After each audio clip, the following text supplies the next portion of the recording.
In this video, I'm going to answer this very popular question, and that is, what is the best way to start getting views on your YouTube channel as a beginner?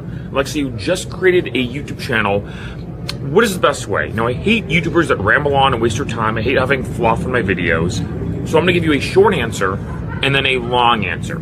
Short answer, one word, searchability. Now, this video itself actually stems from a comment from Raptonic. I love that name, by the way.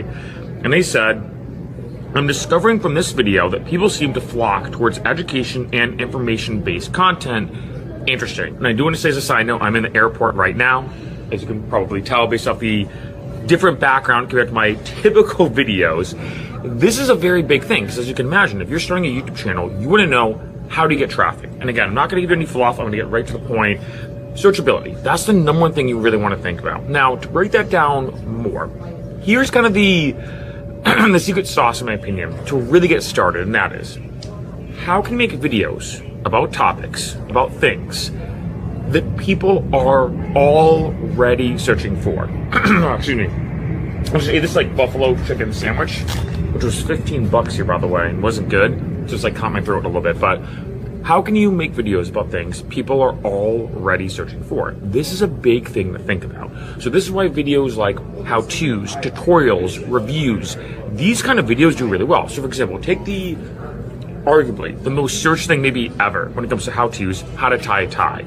Well, if you think about it, and this is really important to understand, if you do a video about how to tie a tie, someone can Google it, search it on YouTube. And in case you didn't know, YouTube is the second biggest search engine. Second just to Google. It's bigger than Yahoo. It's bigger than Bing and everything.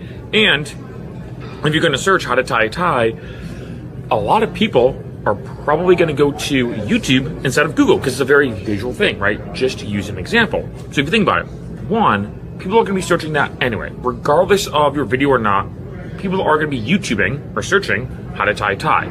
Secondly, someone could click on your video and watch it, even if they don't know you or care about you. And three, when someone has a search query, as I'm going to call it, how to do this, reviewing this, etc., they usually have an objective in mind. They're watching a video to solve their need or problem, whatever it is, right? And this is where your video can come in. And this is huge. So if, like, say you do a video about how to tie a tie, how to set up a microphone with your computer, how to do X, Y, or Z, how to do a push-up, regardless of your niche, doing how-tos are very valuable. And I might even word that with tutorials, right? With a tutorial like how to do this, push-up tutorial, pull-up tutorial, handstand push-up tutorial. These are videos that people will actually search for because they're already searching for them. They're already Googling them. They're already YouTubing these exact keywords.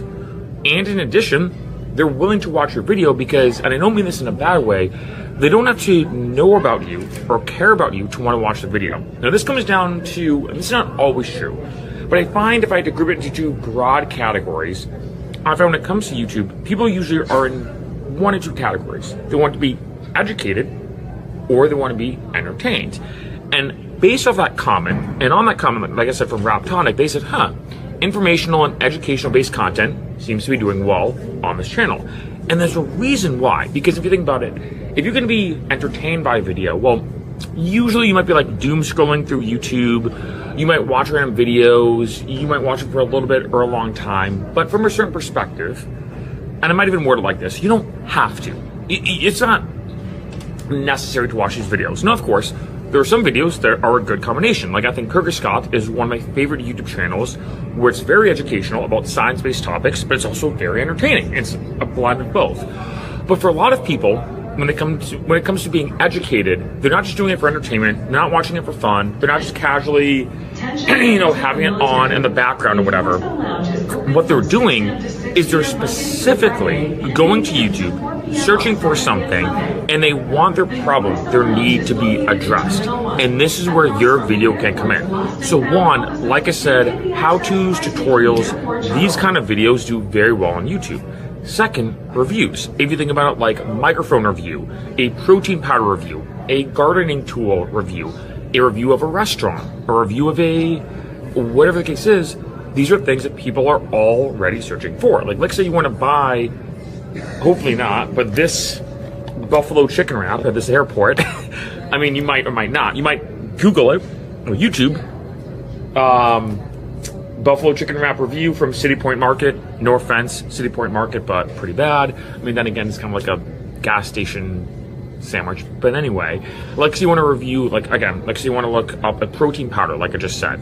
Like say you want to buy a new pair of shoes, a new microphone, a new camera. You want to buy pretty much anything. A lot of people typically do go to YouTube and watch the videos because if you think about it, they want to get their problem solved. Their problem is, should I buy this or not? That's kind of their main mindset. And the way they solve that problem or need or whatever is by watching your potential video. So I ask you, and this is what I say to a lot of people when you're starting out on YouTube is, whatever your niche is, whatever your goal is on YouTube, ask yourself, what are things that people are already searching for? One.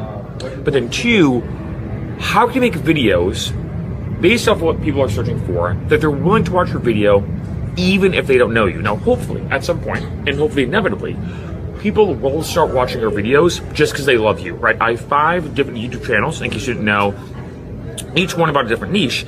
And I know if I post a video about anything, people will watch it because they watch my videos maybe more for entertainment. Or they're like, hey, I like Mark.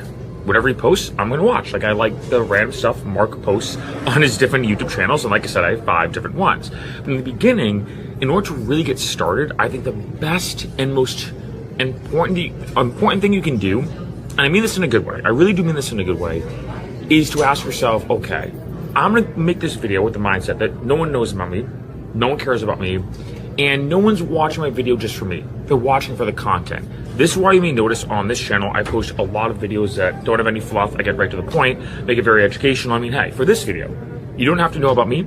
You don't have to care about me. This may be your first time watching one of my videos, but you can still gain information out of it. It can solve the need that you have, which is starting a YouTube channel and growing a YouTube channel, especially in the beginning. And you can take the information from this video without knowing me to then grow your own YouTube channel.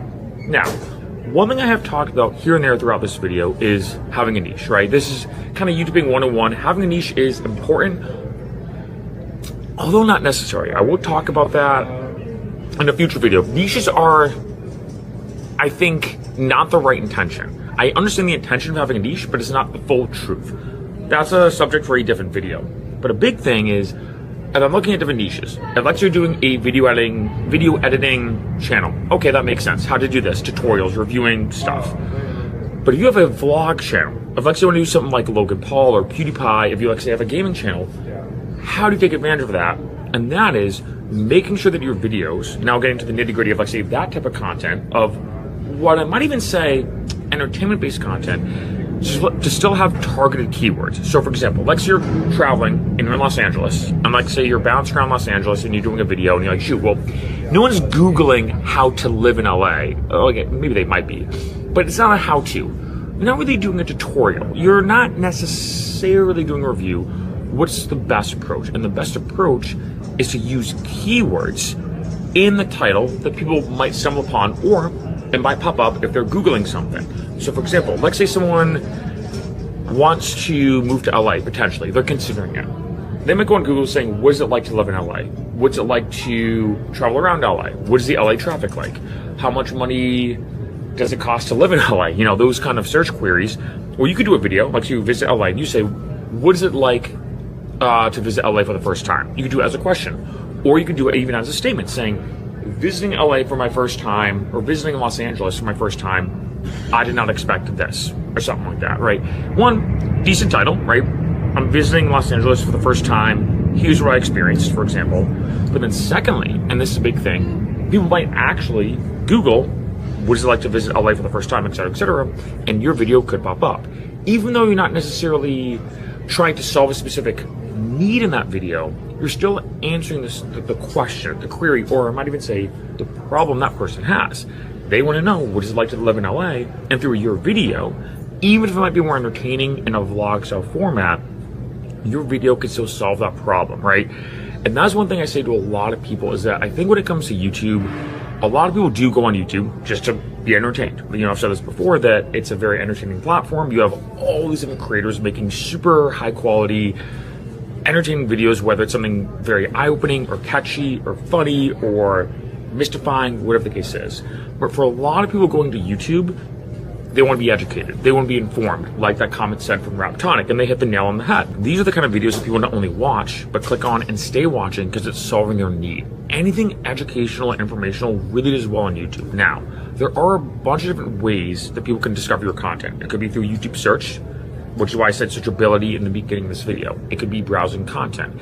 It could be a suggested video. It could be a direct link. Like, let's say someone posts a video on Facebook saying, hey, this is a cool video for my friend, and they click it, that could be a direct link. There's a million different ways someone can discover a video. But I think one of the best and easiest for beginning YouTubers is to do content. Like I said a bunch of times throughout this video, I'm really trying to drive this point home, is to make content about things people are searching for anyway. Because not only is the traffic already there, you don't have to generate the traffic. The traffic's already there, but in addition, they're gonna watch your video and watch you even if they don't know you. They don't have to, because you're watching it for the information. And of course, make sure videos are high quality, good thumbnails, good titles. This goes without saying, but this is a good way to start getting traffic. And I think one of the best ways to do this too, one huge pro tip I'll leave you with, is this.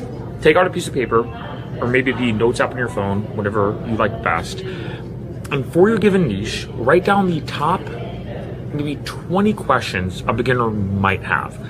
I think this is a really good place to start. Now, you don't have to do questions. Like I said, you could do microphone review, but I think questions usually are the kind of things that revolve around this idea of how-tos and tutorials. So let's say if I'm starting a fitness channel and I'm big into fitness, I might say, what is the best protein powder for beginners?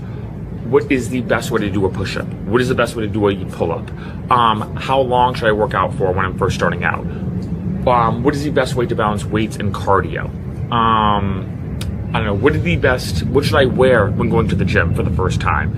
I'm trying to think like other sorts, how much water should I drink? What should I have before my workout? What should I have after my workout? Like one video that I did before, which got way more views than I ever expected, was, what is the difference between pre-workout and post-workout? Now for all my fitness people out there, they're probably like, what do you mean? It's pretty self-explanatory. Pre-workout is before the workout, post-workout is after. But for a lot of beginners, they're like, okay, yeah, I know that, but what does pre-workout actually do? What's the point of pre-workout? What is the point of post-workout? What does post-workout actually do, right? Those kind of videos do really, really well, because even though it seems so simple, these are the kind of things that beginners do search for. And in case you didn't know, when it comes to just internet marketing and content creation, 90% of your views I find when it comes to educational and informational content is coming from the masses, and the masses are usually in the beginner to intermediate stages. So let's say if you do a very advanced video about a very specific topic, it will probably get views, but maybe not as much as, like, say, a beginning video. Like, let's say I'm doing a video about how to do a handstand push-up, and I do handstand push-ups a lot in my training. Well, if I do a video about some crazy technical version of a handstand push-up, like a planche push-up, which isn't really a handstand push-up, but it's like a variation of a calisthenics push-up. If I do a video about a planche push-up, I know probably won't do as well if I do a video about how to get your first handstand push-up, or the 5-step progression or 5-step process to getting your first handstand push-up. That video I know is going to do a lot better because I'm targeting the beginners. And that's, again, just one strategy. There are many strategies to this whole thing of searchability that I can talk about, but that's just one. Take out a piece of paper to get started, to give you some, I don't want to say homework, but you get what I'm saying. I think a good like action plan, because I don't like making videos just about the education and the technical parts of YouTube, but also giving you some practical, real-world advice of how to get started. Take out a piece of paper for your niche and write down the top 20 questions. So if I'm doing a gardening channel, I might say, what are the best beginning tools for a gardener? What type of soil should I use when starting out with a garden? Do I have to prep my soil before filming something? Is there a difference between planting a plant that grows underground or above ground, right? These are all these different questions that are very important for beginners, and these are also all these different questions that people really want to know the answer to. They're already searching for them. People are already searching these questions. They're already searching these queries. They're already searching for this type of content, for their need to be solved, and that's where your video can come in.